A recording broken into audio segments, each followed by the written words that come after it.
guys, how y'all doing? Good morning, good evening, good afternoon to everyone around the world. Welcome back to another Dead by Daylight video featuring your girl Spirit. Coming at you with a very spicy build today in the form of Sloppy Butcher, Save the Best for Last, Deadlock, and Jolt. Today we'll be playing a lot of hit and run to get a lot of value out of Save the Best for Last, let alone taking advantage of Sloppy Butcher in this metagame. For those of you guys that don't know, medkits and or Circle of Healing have both been changed, which drastically changes how survivors play the game, let alone there's not really a dead hard in the game anymore. You know, it's not as good as it used to be. You probably won't see it as often anymore, so you don't have to worry about wasting time chasing survivors. But overall, Sloppy Butcher, Gift of Pain, highly recommend for every killer out there to be playing with right now, considering it does so well in this metagame, especially with Spirit, considering you need to rely on sound, so Grunts of Pain and all that sort of thing. Then we'll be playing with Save the Best for Last. This allows you to bridge the gap between like Sprint Burst or Lithe and all that sort of thing. It allows you to keep up with survivors as long as you're not hitting your obsession. The more you can use your power, the better. So short bursts will allow you to keep up even better with Save the Best for Last. For those of you guys that don't know what this does, you get a stackable token, 5% decreased cooldown reduction on your M1s every time you hit a survivor who isn't your obsession.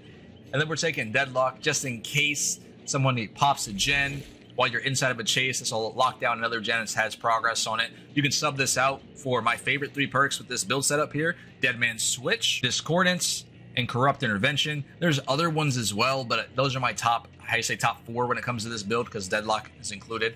Now, the reason why I really favor Discordance with this as well is because with Save the Best for Last, this allows you to get multiple stacks if you find multiple survivors on that gen. You see what I'm saying?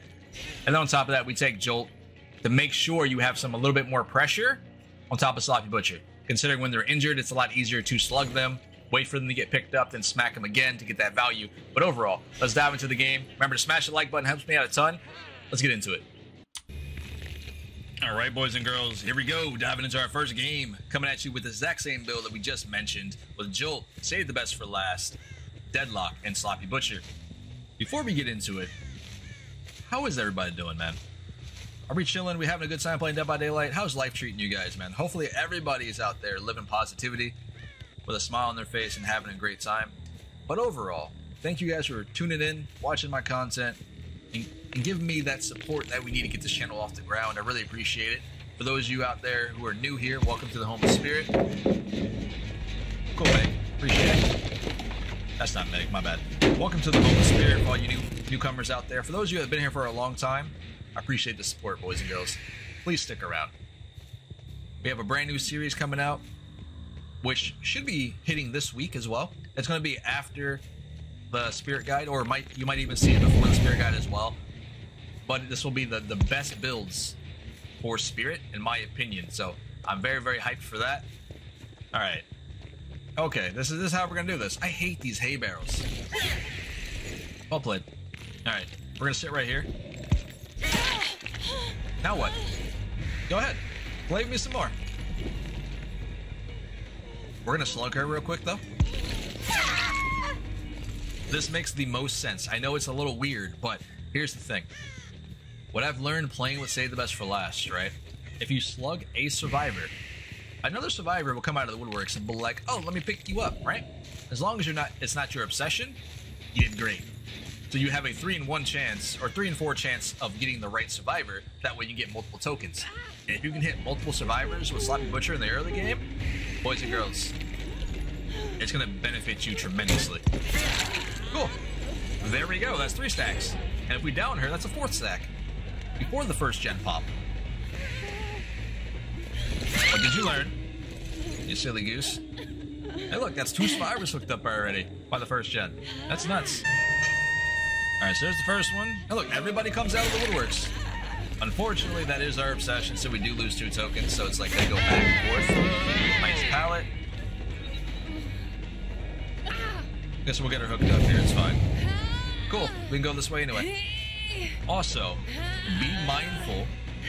Excuse me. I'll take my stacks all day, please. Thank you, that's 4. Save the Best for Last is pretty good. Anyhow, be very mindful of flashlights when it comes to Spirit, because this crap right here is really annoying. It just floats, boys. It just sits there. And And I'm pretty certain a lot of survivors know this, and they're just abusing it inside game. You know, it's not good. Especially if you're in power, and for some odd reason you decide to get blighted by accident or what have you, it pushes you out of your power. And a lot of survivors don't know that, and sometimes these little flashlight beacons can just be throughout the map for no reason. Cool. Take the light block. As I was playing on the game, right? And one side of the upper level was literally just a bright flashlight throughout the whole floor. But anyway, let's dive back into this. I'm sorry. I don't mean to rant on. Got 6 stacks going on here. I need a gen to be locked down here with deadlock. This will help me out quite a bit. It gives me so much information. This is one of the other reasons why this perk is really, really solid with this build setup.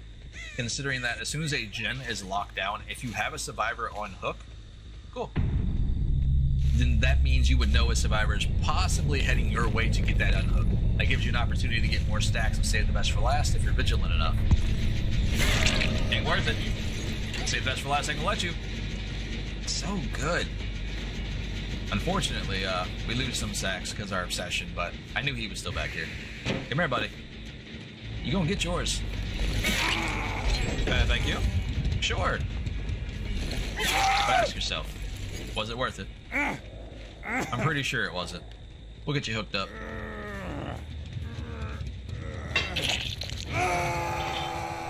So far, so good. There goes the crows coming down on this side. We're listening. Huh. Weird. No. There's one over here. But is this the one that we need? I don't think so. No, it's not. That's unfortunate. We will have to down her, though. To me, right now, we have 6 stacks, so going down to 4, it's not really a huge, you know, negative. There we go. Alright, so that'll be her first hook, which is fine, right, at the end of the day. Even though she is our obsession, this gets her out of the way, and I don't have to worry about chasing her or doing any of that sort of thing. And I still did not change my survivor names. As you can see, they're player names, so it's hard for me to differentiate what survivor is what. I'm not very good at the survivor names just yet. It'd be what it'd be. Hold up. We're just surveying the area. We're looking at the corn and the crows and see where these survivors are at. There's one over there.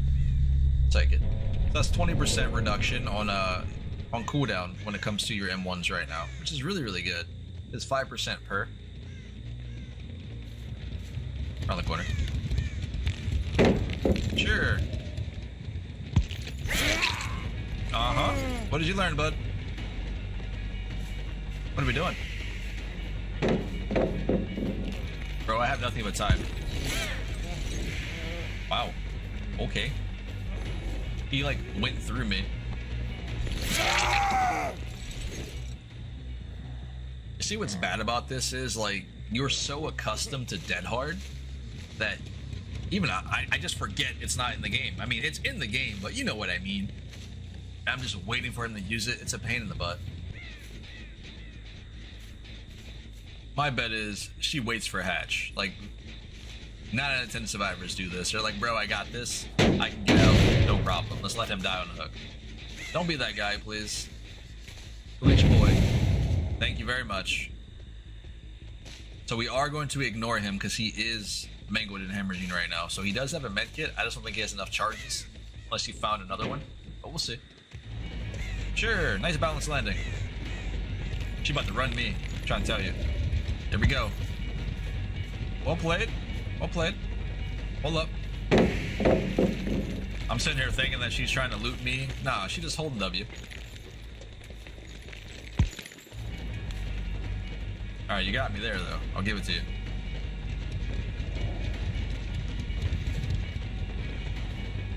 Weren't expecting that, were you? There we go. Come here, girl. You've had your little fun. Let's go get him first before he heals up. And this is one of, like I said, the best things about Sloppy Butcher and or Gift of Pain on Spirit and or any other killer in the game. They're injured. Make so much noise. Hey, buddy. You know, I scared him. But overall, let's dive into game number 2. Hopefully you guys are ready for it. This build is so much fun.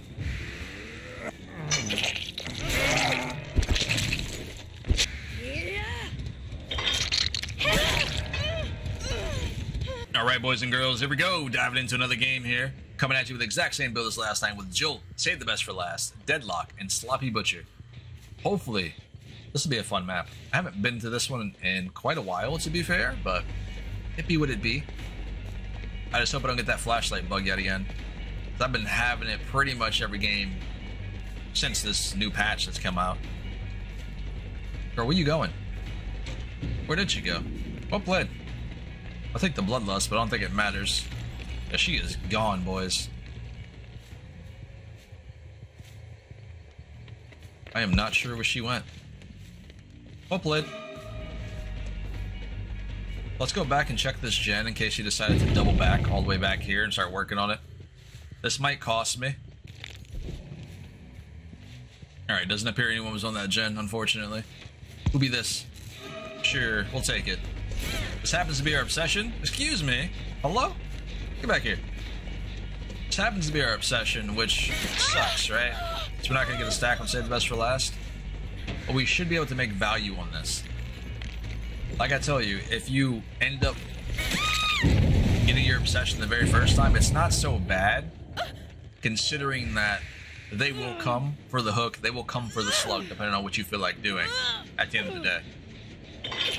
Oh, she's about to sabo my hook. Come here, girlie. You gotta be quicker than that. Where are we going?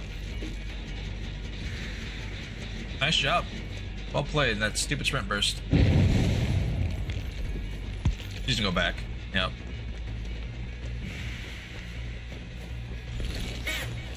Oh, that was good. You know what? I'll edit that out. It's okay. Thank you. Now what do you do? Spin me again. Alright, so they get her picked up, which isn't so bad, but at the end of the day, she's also injured, the same with the other survivors, so we are looking really, really good right now. Because they have to break away from me here to heal up. And one does have a medkit, one has a toolbox. Safe spot's probably Shack, if I had to guess. Cool. What did you learn? Put her in the basement hook here. More survivors will come, and we will get these stacks. I'll take that pallet, that's fine. Alright, so that gen over there did get locked down with Deadlock, so I'm not necessarily worried about it too much because it's kind of out of the way. Nice. Cheers, slow vaulting over that too. We're chilling. Just going around. Guarantee it. Look at that. That's how you say map awareness. Excuse me. She just like went flying on the ground. Okay. We'll take it. Come on, guys. Go get her off the hook, please. Don't do me like this. Nice. This will be 4 stacks here. Thank you. Alright, so now we leave the obsession alone, of course, because we don't want to lose these stacks. We'll go after Lyra, and we should be able to get 5 stacks, 6 stacks here. Possibly. A little bit of body block. Oh, she got it. Well played. We're going to slug her one more time. Because remember, if we hook her again, she dies, and we no longer get Save the Best for Last value. It's just better off just to do this, and we can proc Jolt at the same time. Scratch marks going back towards the hook. Alright, okay. Don't worry, I'm gonna get you. I'm gonna get you. You're gonna get yours. We're gonna cut her off here. Nice. There goes that. Okay, cool. So she actually got picked up, but that gives us enough information to know that, hey, the other survivor is over there. So we can leave that one on the ground here and then go back after these two in case they decide to start healing up. Because our obsession does have a med kit, the other one does not. I think we made the right play.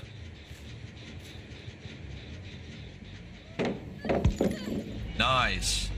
I heard the other one healing up with the med kit, so we should be good. Come here. Double jolt value, man. So good. We're gonna walk into the pallet here. There we go. You really thought I was gonna do that. Crazy. Grunt chill. When you leave your body, like if you take when you phase, right, your husk stays there. So your terror radius is on top of your husk, okay? A lot of players do not know this. This is spirit players included. What this allows you to do is your husk is kind of like an immovable object, right? So when a survivor tries to vault a window or a pallet, they just get messed up. You know what I mean? Because your body is still there, so you still are blocking them, which is really, really good. And she decided to, vault the pallet, and then she screwed herself at the end of the day. You can do that with windows as well, which is really, really cool. Spirit tip 101. I give out those all the time. Just gotta catch them. Where are we going here? You've got no place, girly. I'm sorry. She threw the pallet away over here for you. Actually, never mind. There's one more pallet there. She could have done that. A little late, though. Alright, one survivor left. We know where she's going. Don't do it. Warning you. Oh. 4 stacks, 3 stacks back. We'll hook her immediately and get her out of the game. See ya. And we should be able to collect this one before they get the other pickup.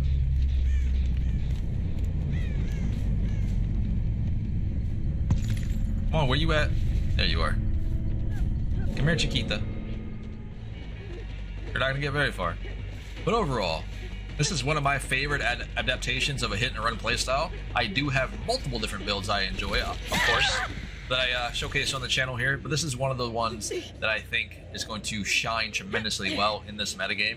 Like I said, you can change out Deadlock for Dead Man Switch, Corrupt Intervention. If you have a harder time finding survivors in the early game, the very beginning, you can take so many different perks and do very, very well. But overall, this has been Pawse Plays. Remember to smash that like button. Make sure you subscribe for future content for it comes to Spirit and Dead by Daylight. Stay safe out there, boys and girls. I will catch you in the very next video. I'm gonna head out.